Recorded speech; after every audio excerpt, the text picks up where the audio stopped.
I didn't choose this. No one passed it down. My dad supported someone else. My mates picked different teams. But somehow, United found me.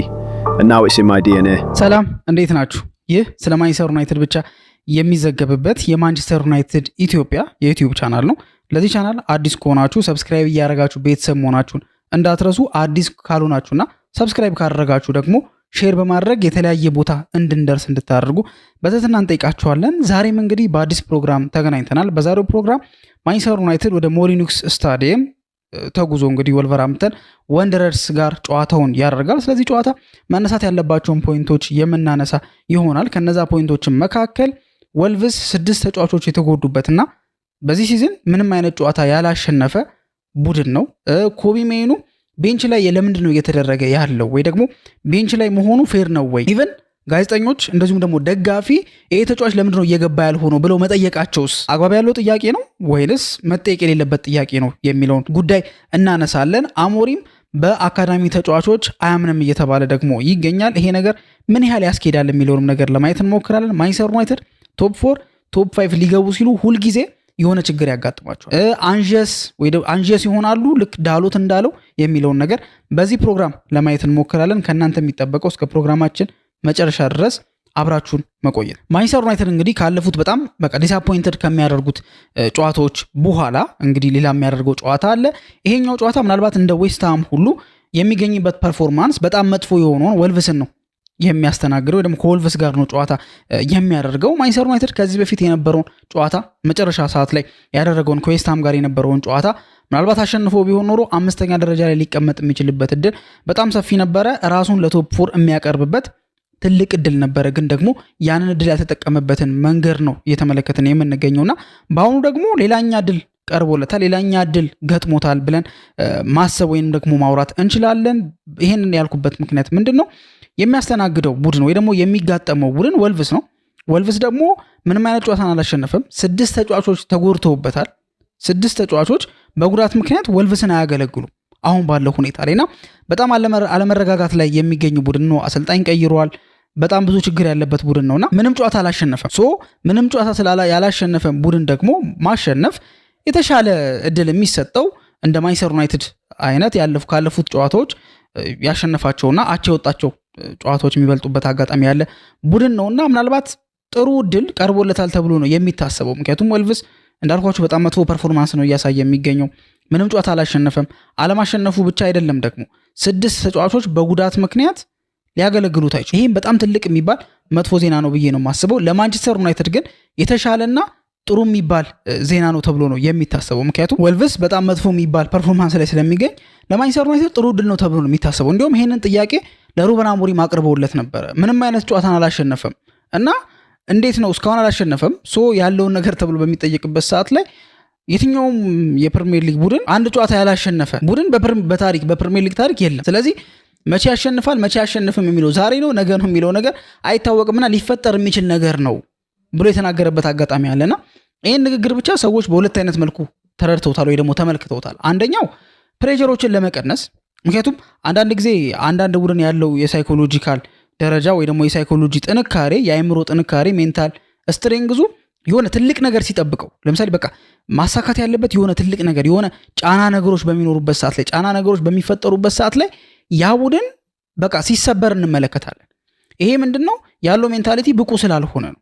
ወይ ደግሞ ይሄ ሜንታል ስትሪንግዙ ታፍ በሆኑ ታይሞች ላይ በቃ ጥሩ ሆኖ ወይ ደግሞ ነጥሮ መገኘት ያንን ፕሬሸር አብዞርብ ማድረግ የመቻል አቅሙ ጥያቄ ውስጥ የሚገባበት ወይ ደግሞ በትልቁ የሚነሳበትን መንገድ ነው የምንመለከተውና አንደኛው ሳይድ ያንን ነገር ለመፍጠር ነው ወይ ደግሞ በእንደዚህ አይነት መልኩ በቃ እንትን እንዳያደርግ ይሄ እንዳይጨናነቅ ወይንም ደግሞ ችግር ውስጥ እንዳይገባ የሚደረግበት ወይ ደግሞ የሚባልበት አጋጣሚ ነው ያለውና በዚህ መልኩ የተረዱት ሰዎች አሉ።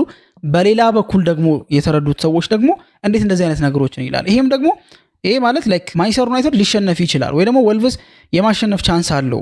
ይሄን ነገር ተጫዋቾቹ በሚሰሙበት ሰዓት ላይ ይሄን ነገር አዌር በሚሆኑበት ሰዓት ላይ የሚሰማቸው ስሜት ምንድን ነው የሚል ትልቅ ጥያቄን እያስነሳ ትልቅ ነገርን እያስባለ ይገኛልና ሁልጊዜም ቢሆን አሁን ላይ ምናልባት የሩበን አሞሪም ጋዜጣዊ መግለጫዎች እየተለመዱ መጥተዋል መሰለኝ አይደለ? አሁን ላይ የሚገረም ሰው የለም። አሞሪም እንደዚህ ብሎ ተናገረ እንደዚህ ነገር አለ ብሎ ቢነበብ ወይም ደግሞ ሲባል ቢሰማ የሚገረም ሰው አለ ብዬ አላስብም። ምክንያቱም ደግሞ ደጋግሞ በጣም አወዛጋቢ የሆኑ ቡድኑ ሊጎዱ የሚችሉ ሊሆኑ ይችላል፣ በፖዚቲቭም ሊወሰድ የሚችል በኔጌቲቭም ሊወሰድ የሚችሉ ነገሮችን በጣም በቃ ይሄ ኮንትሮቨርሻል የሆኑ ነገሮችን ሲናገር የምንሰማው ወይ ደግሞ የምናደምጠው አሰልጣኝ ነው ማለት ሆን ብሎ ኮንትሮቨርሻል ነገር ልፍጠር ብሎ ሳይሆን የሚያወራቸው ወሬዎች ብዙ ጊዜ ችግር ውስጥ ሲከቱት እንመለከታለን። ለምሳሌ እንደነ ጆዜ ሞሪኖ አይነት አሰልጣኞች ሆን ብለው አውቆ ነው ኮንትሮቨርሻል የሆኑ ሀሳቦችን አስተያየቶችን የሚያስቀምጡት ወይ ደግሞ የሚናገሩት አስበውበት የሆነን ችግር ለመፍጠር የሆነ ሄድላይንን ለመፍጠር ፈልገው ሆን ብለው ነው። ያም ደግሞ የሆነ ካራክተር ሰጥቷቸዋል፣ ሚዲያ የሚወዳቸው አሰልጣኝ እንዲሆኑ አድርጓል። እንደ ሩበን አሞሪም ሳይሆን ግን ደግሞ በቃ አውቀው አስበውበት ያን ነገር ይሄ የወሬውን አቅጣጫ ለማስቀየር ሊሆን ይችላል፣ ተጋጣሚ ቡድንን በቃ ለመጉዳት ሊሆን ይችላል፣ የማይንድ ጌሞችን ለመጫወት ይሄን ነገር ሲያደርጉ እንመለከታለን። ሩበን አሞሪም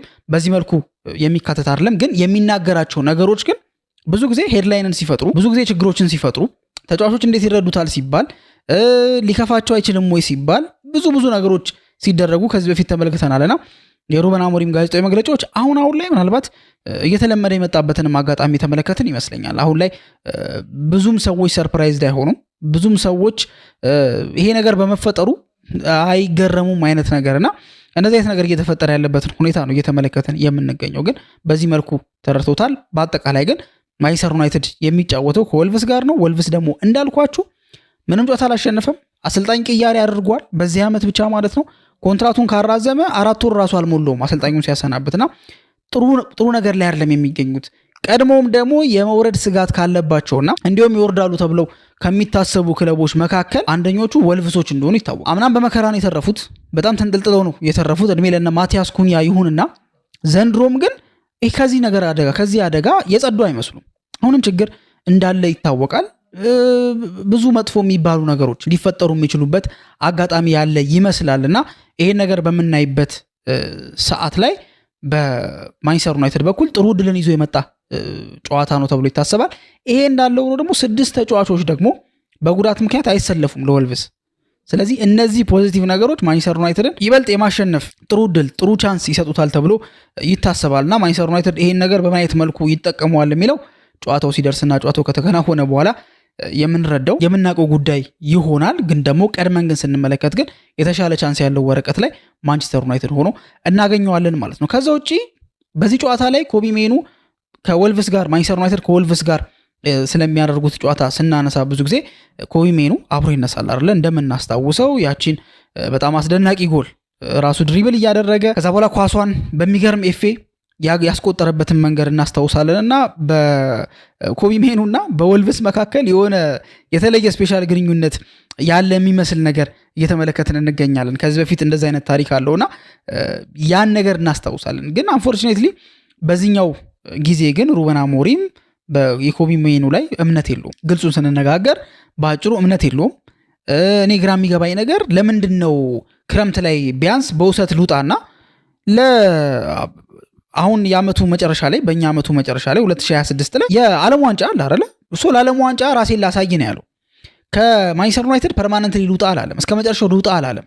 ግን አትሊስት የውሰት ጥያቄ ጠይቆ ለጊዜያዊነት ልክ በቃ ለወርልድ ካፑ መድረስ ስላለበት ወርልድ ካፕ በ4 ዓመት አንዴ ነው የሚደረገው። ለተጫዋቾች ደግሞ ምን ያህል ትልቅ ነገር እንደሆነ እናውቃለን። ይሄ ነገር አትሊስት ይሄ በ4 ዓመት አንዴ ለሚደረግ ውድድር ራሴን እንዳሳይ። እንደሚታወቀው የእንግሊዝ ብሔራዊ ቡድን አማካይ ላይ በተለይ በጣም ብዙ ፍክክር ያለበት ብሔራዊ ቡድን ቢኖር የእንግሊዝ ብሔራዊ ቡድን ነው። እነ ኤሌት አንደርሰን አሉ፣ እነ አደም ዋርተን አሉ፣ አለ ፊል ፎደን እዛ ቦታ ላይ ነው የሚጫወተው፣ ጁድ ቤሊንጋም እዛ ቦታ ላይ ነው የሚጫወተው፣ ሄንደርሰን እዛ ቦታ ላይ ነው የሚጫወተው።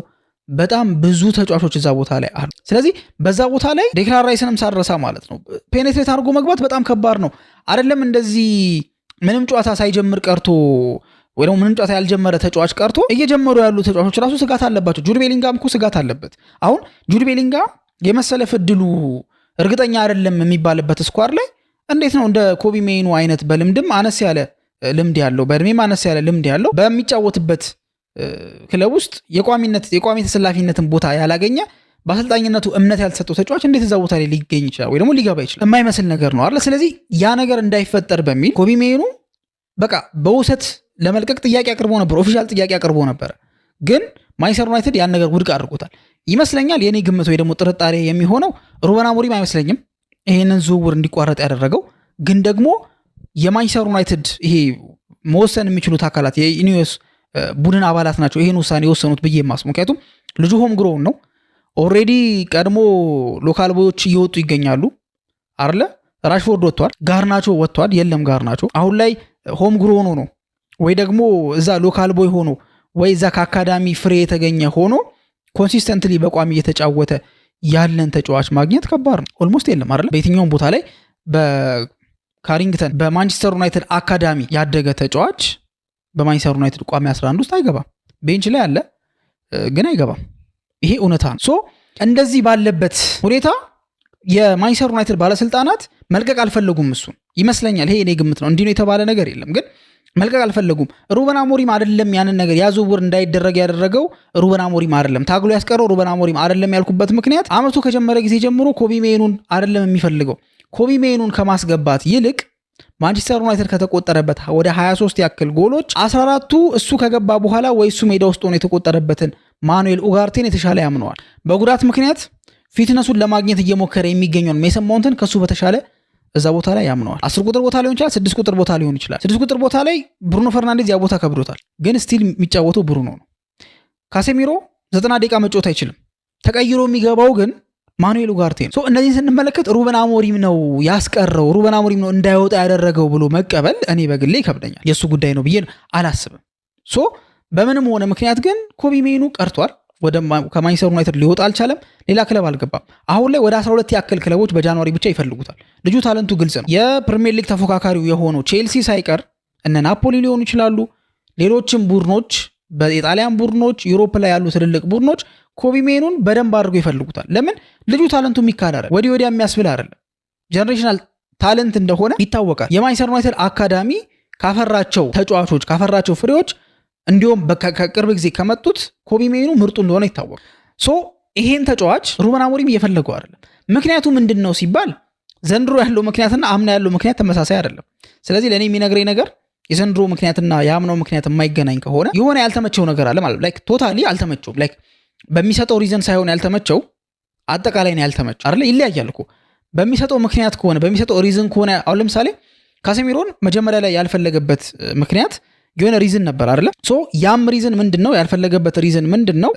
በኮሚትመንቱ ወይም ደግሞ ትሬኒንግ ላይ በሚያደርገው ነገር ወይ ደግሞ በሚያሳየው ፐርፎርማንስ ሜዳ ላይ ገብቶ በሚያሳየው ፐርፎርማንስ ደስተኛ አይደል። ስለዚህ ደስተኛ ስላልሆነ በሚያሳየው ፐርፎርማንስ ደስተኛ ስላልሆነ ቤንች ያደርገው ቆይቷል። ከዛ በኋላ ምን ተፈጠረ? ካሴሚሮ ወጥሮ መስራት ጀመረ፣ ኪሎውን አስተካከለ፣ ማድረግ ያለበትን ነገር እንዳለ አደረገና ከዛ በኋላ ካሴሚሮ መልሶ ቋሚ 11 ውስጥ ገባ። እንዲያውም የምታስታውሱ ከሆነ አራያ መሆን ይችላል ብሎ እስከ መናገርም ደርሶ ነበር። በቃ አራያ መሆን ይችላል ካሴሚሮ፣ ለሌሎቹም ተጫዋቾች አራያ መሆን ይችላል። መጀመሪያ አካባቢ ላይ ጥሩ አልነበረም። ከዛ በኋላ ግን ጥሩነቱን መልሶ ያረጋገጠ ተጫዋች ነውና አራያ መሆን ይችላል ለነዚህ ተጫዋቾች፣ ለአዲሶቹ ተጫዋቾች፣ ለወጣት ተጫዋቾች፣ ወጣት ላይሆኑም ይችላሉ፣ ግን ማንቸስተር ዩናይትድ ለሚያገለግሉት ተጫዋቾች ምሳሌ መሆን የሚችል ተጫዋች ብሎ የተናገረበት አጋጣሚ አለ። ያም ምንድነው ምክንያት ነበረው። መጀመሪያ ካዜሚሮ እንዳይሰለፍ ያደረገበት ወይ ደግሞ ቤንች ያደረገበት የራሱ ምክንያት ነበረው። ያንን ምክንያት ካሴሚሮ አስተካከለ። ባስተካከለበት ቅጽበት ቋሚ 11 ውስጥ አስገባው። ስለዚህ የሆነ ምክንያት ነበር፣ ያ ምክንያት ሲስተካከል ገባ። ይሄ እንደ አንዱ ነው። የኮቢ ሜኑ ግን እንደዚህ አይደል። ለምንድን ነው እንደዚህ ያልኩት? አምና ኮቢ ሜኑን ለምንድን ነው ያላስገባኸው ወይ ደግሞ ለምንድን ነው ቋሚ 11 ውስጥ የማታስገባው ተብሎ ሲጠየቅ የሰጠው አንድ ምላሽ ነበር። ያ ምላሽ ምንድነው? 6 ቁጥር ቦታ ላይ ኮቢ ሜኑ መጫወት እንደማይችልና ለሩበን አሞሪም ለሚፈልገው እሱ ለሚፈልገው ሲስተም የኮቢ ሜኑ እንቅስቃሴ ወይ ደግሞ የኮቢ ሜኑ ባህሪ ለዛ እንደማይሆን ወይ ደግሞ ለዛ እንደማይበቃ የተናገረበት አጋጣሚ ነበር። መሆን የሚችለው ወይ ደግሞ እሱ በተሻለ መልኩ መጫወት የሚችለው በ10 ቁጥር ቦታ ላይ ነው ብሎ እንዲሁም ከ6 ቁጥሩ ቦታ በተሻለ መልኩ 10 ቁጥሩ ቦታ ላይ እየቀያየረ ሲያስገባው ተመልክተነው ነበር። ኢቨን የኦሎምፒክ ሊዮኑን ያ ድራማዊ ምሽት እናስተውሰዋለን አይደለ? ሃሪ ማጓየር ባለቀ ሰዓት ላይ ጎል አስቆጥሮ ማንቸስተር ዩናይትድ ኦሎምፒክ ሊዮንን አሸንፎ ያለፈበት ዩሮፓ ሊግ ጨዋታ እናስተውሳለን። በዛ ጨዋታ ላይ ራሱ ኮቢ ሜኑ ሲገባ ሲጫወት የነበረበት ቦታ 10 ቁጥር ቦታ ላይ ነበረ። ጥሩ ሲጫወት የነበረው 10 ቁጥር ቦታ ላይ ነበር። ሩበን አሞሪም እንደሚያምነው እሱ እንደሚያስበው ወይ ደግሞ ለሱ እንደሚታየው ከሆነ የተሻለ መጫወት የሚችለው የኮቢ ሜኑ ጥሩ ቦታ ወይ ደግሞ ቤስት ፖዚሽን ብሎ የሚያስበው ቦታ ከ6 ቁጥር ይልቅ 10 ቁጥር ቦታ ላይ 10 ቁጥር ቦታ ላይ የተሻለ መጫወት ይችላል።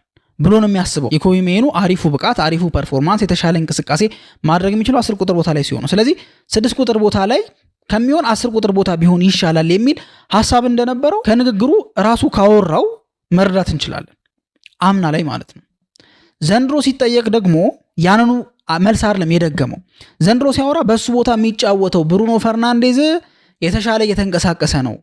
ስለዚህ ከብሩኖ ፈርናንዴዝ እስር ሆኖ ነገሮችን መማር ራሱን ፕሩቭ ማድረግ አለበት ብሎ ነበር ሐሳብ የሰጠው። ስለዚህ በእነዚህ ሁለት ሪዝኖች መካከል ያለው ትልቅ ልዩነት ምንድነው?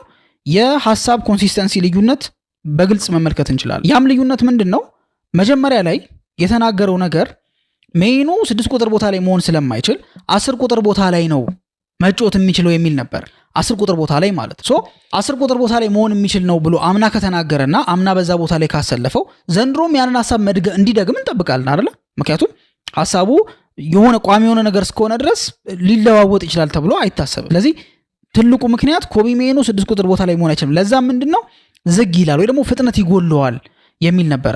እንደሚታወቀው በአሞሪም አሰላለፍ 2-6 ቁጥሮች ሲጫወቱ በደብል ፒቮት ሲጫወት አንደኛው ዲስትሮየር መሆን ይጠበቅበታል ወይም ደግሞ ይሄ ቆሻሻው ስራ የሚባለው አለ አይደለ? እሱም መስራት ይጠበቅበታል አንደኛው ደግሞ ቦክስ ቱ ቦክስ መሯሯጥ አለበት። ቦክስ ቱ ቦክስ አማካይ ቢሆን ይመረጣል።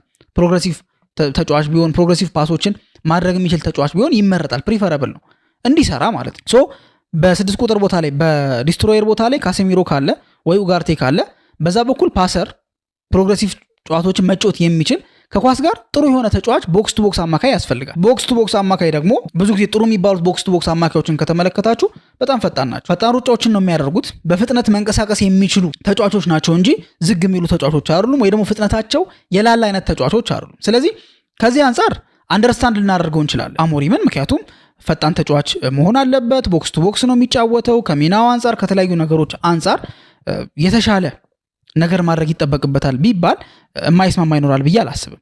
ግን ደግሞ ተመሳሳይ ምክንያት መሆን አለበት። 10 ቁጥር ቦታ ላይ ለምን አይገባም ሲባል ደግሞ 6 ቁጥር ቦታ ላይ ነው መጫወት የሚችለው ተብሎ ደግሞ ተናግሯል። ያንና ደግሞ ደጋግሞም እድል ባለመስጠትም ደግሞ ተመልክተናል። የፈለገ ነገር ቢሆን ይሄ ልጅ ጀነሬሽናል ታለንት ነው።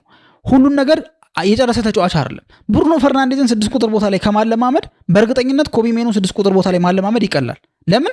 ብሩኖ ፈርናንዴዝ 10 ቁጥሩን ቦታ ኮቢ ሜኑ እግር ኳስን በፕሮፌሽናል ደረጃ ከተጫወተበት ዓመት በላይ ብሩኖ 10 ቁጥር ቦታ ላይ ተጫውቷል በእርግጠኝነት ማለት። ስለዚህ ኮቢ ሜኑ አይነት ገና ለጋ ወጣት እድሜው ያልሄደ ለመቀበል ችግር የሌለበት መቀበል የሚችል ተጫዋችን አምጥቶ እዛ ቦታ ላይ ማጫወት ወይ ደግሞ እዛ ቦታ ላይ ፐርፎርም እንዲያደርግ ማድረግ ይቀላል ወይንስ ኦሬዲ በ10 ቁጥር ቦታ ላይ ስታብሊሽድ የሆነ ራሱን ያሳየ ዓለም ላይ መጠራት ከሚችሉ ምርጥ 10 ቁጥሮች መካከል የሚጠራን ተጫዋች 6 ቁጥር አድርጎ እሱን በዛ ቦታ ላይ ማለማመድ ይቀላል የሚለው ትልቅ ጥያቄን አስነስቷል። ሶ ኮቢ ሜኑ ላይ የሚነሳው ጥያቄ ቤንች መሆኑ ዚስ ማች እድል አለመሰሰቱ። ዚስ ማች እየሰራ አይደለም እኮ የማን ዩናይትድ እኮ አማካይ እኮ እየሰራ አይደለም። ትንሽ ሲጠቃ እኮ የሚፈርስ ቡድን እኮ ነው ማንቸስተር ዩናይትድ። ያን ነገር ማስጠበቅ የሚችል ቡድን አይደለም። ስለዚህ ተመሳሳይ 6 ቁጥርን ከመጠቀም ኮቢ ሜኑ ምናልባት ቢገባ የተሻለ ሊሆን የሚችልበት እድል አለ።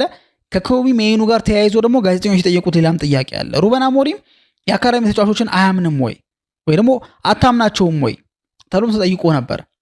እውነትም ከተናገርን ከግብ ጠባቂው ጀምረን እያንዳንዱ ቦታ ብንመለከት የአካዳሚ ተጫዋች አናገኝም። የነበሩት 2 ተጫዋቾች ነበሩ የአካዳሚ ተጫዋቾች፣ እነሱም ተሸኝተዋል።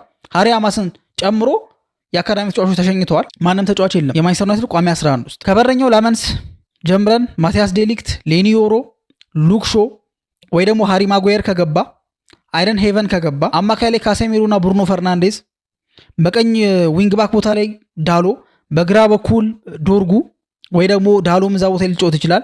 ማዝራዊ ሊጫወት ይችላል። 10 ቁጥር ቦታ ላይ ኩኒያና እምቡሞ፣ አማድ ዲያሎ ዊንግ ባክ ቦታ ላይ፣ 9 ቁጥር ቦታ ላይ ያለ ቤንጃሚን ሼሽኮ፣ ሜሰን ማውንት፣ እነዚህ ተጫዋቾች ጆሹዋ ዘርክዚ፣ እነዚህ ተጫዋቾች ስትመለከቱ ሩበን አሞሪም በተደጋጋሚ የሚጠቀምባቸው ናቸው። ግን ደግሞ አንድም የአካዳሚ ተጫዋች ግን እስካሁን ኢንትሮዲዩስ አልተደረገም። በሩበን አሞሪም የመጣ አንድም የአካዳሚ ተጫዋች የለም። እንዲሁም የነበሩትም አካዳሚ ተጫዋቾች ተሸኝተዋል። ጋርናቾ ተሸኝተዋል፣ ራሽፎርድ ተሸኝተዋል።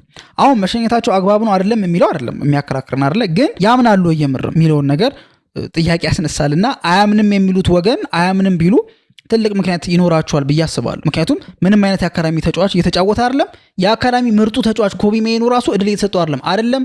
አዲስ ተጫዋች ገና መጥቶ እዛ ቦታ ላይ ሊለማመድ ቀርቶ እድል ሊሰጠው ቀርቶ ዋናው ተጫዋች ኮቢ ሜኑ ራሱ እድል እየተሰጠው አይደል። ፍረስትሬት እያደረገ እንደሆነ ግልጽ ነው። ያለ ጥርጥር ጃንዋሪ ላይ የሆነ ረብሻ መፈጠሩ አይቀርም። ኮቢ ሜኑ በዚህ መልኩ እንደማይቀጥል እርግጠኛ ሆኜ መናገር ይችላል። ምክንያቱም ዓለም ዋንጫ አለ። ለዓለም ዋንጫ ራሱን ማሳየት መቻል አለበት እና ደግሞ በአሳማኝ መልኩ ቢሆን ቤንች የተደረገው አንደርስታንድ ማድረግ ይችላል። ግን በአሳማኝ መልኩ አይደለም ቤንች የተደረገ ያለው። ስለዚህ የኮቢ ሜኑ ጉዳይ ብሩኖ ሩበን አሞሪም ላይ ትልቅ ጥያቄን እያስነሳ ይገኛል። የአካዳሚ ተጫዋቾችም አለመኖራቸው ትልቅ ጥያቄ የተነሳ ነው። ዩናይትድ ቶፕ 4 ቶፕ 5 ሊገባ የሚችልበት እድል ላይ በጣም ሲርበተበት ነጥቦችን ሲጥል በቀላሉ ደጋግመን የተመለከትንበት አጋጣሚ አለና ይህም ነገር ሊታሰብበት የሚገባ ሊሰራ የሚገባ ስራ ነው ተብሎ ይታሰባልና ሩበን አሞሪም ትልቅ የቤት ስራ ይጠብቀዋል። ወደ ሞሊኒክስ ተጉዞ በፐርፎርማንስ በጣም የወረደውን ምንም ጨዋታ ያላሸነፈውንና እየተቸገረ የሚገኘውን ወልቭስን ጋር ነው የሚጫወተው። ከዚህ ቡድን ጋር ሲጫወት በምን አይነት መልኩ ይፈትኑታል የሚለው ነገር እንመለከታለን። ከባድ ጨዋታ ይሆናል ተብሎ አይታሰብም። ቀለል ያለ በአንጻራዊነት ቀለል ያለ ጨዋታ ነው ይሆናል ተብሎ የሚታሰበውና ምናልባት ሩበን አሞሪም ሌላ ጫና ውስጥ እየገባ ያለ አሰልጣኝ ነው። ግልጽ ነው። አንዳንድ መረጃዎችም እየወጡ ነው። የኢኔዮስ ሰዎች እድል መስጠት ይፈልጋሉ።